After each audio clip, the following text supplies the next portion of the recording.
Welcome to the Mayor's Table. I'm Mayor Tommy Roberts, and joining me today is City Manager Rob Mays. Rob, welcome. Good morning.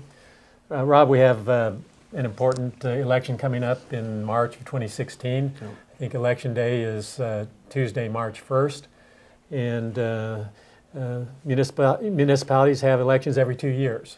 In this case, this is an election that will determine who represents Districts 1 and 2 within the City of Farmington. And it's a time of great interest for people in the community. It's a time of great interest for staff at the City of Farmington. I think it might be important for those viewing in today just to know what it means to staff in terms of staff participation, staff morale, those kinds of issues. Yeah.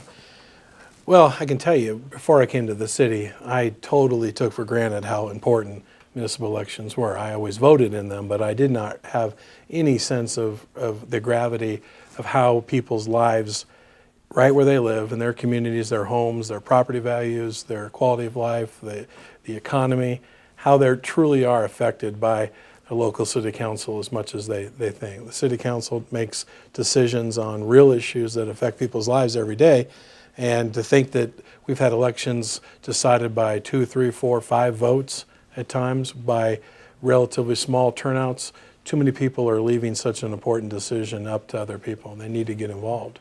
Well, after this election in March of 2016, then it's 2 more years, and we'll have another municipal election, and that time a mayor will be selected, and then the representatives for Districts 3 and 4.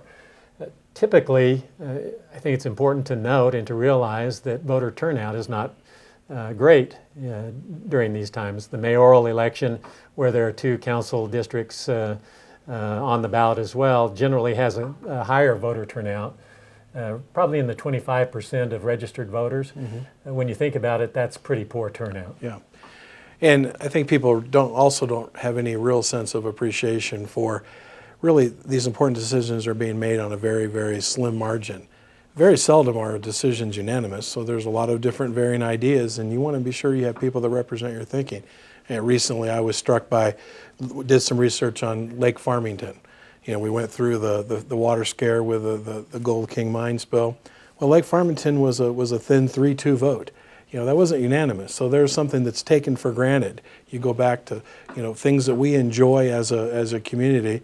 There were many times a thin margin of a majority that made those decisions. So it's very, very important people get out and elect good people that care about this community and want to see it prosper.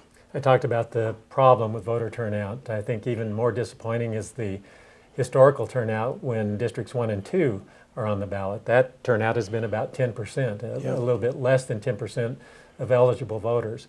I've often thought, what is it that we can do as an elected body and as staff operating a city to increase voter turnout? And I'm not so sure that that's a reasonable expectation of those who are involved in municipal government. Something has got to be done to encourage people to get out and vote, to help them understand why it's important, and I appreciate your comments about that.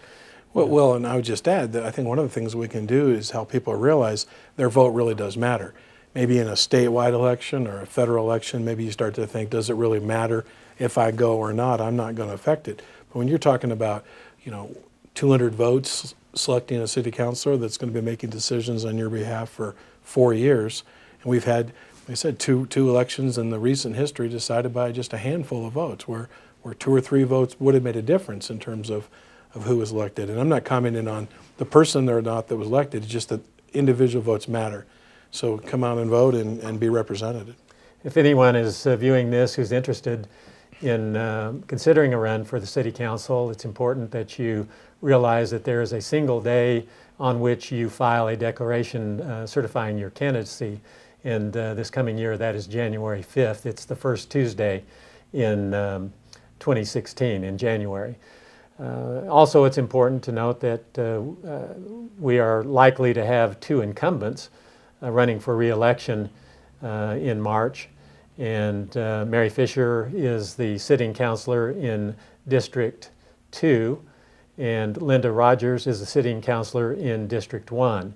They've both indicated that they will seek re-election.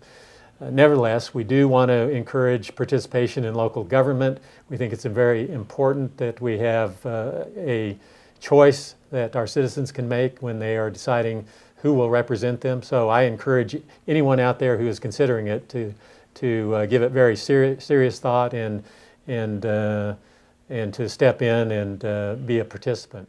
Rob, thanks for joining me here on the Mayor's Table. We'll be doing this on a weekly basis going forward. At least that's our tentative schedule. Yeah. And I look forward to the discussions that we'll have. Thank you for joining us here on this session of the Mayor's Table.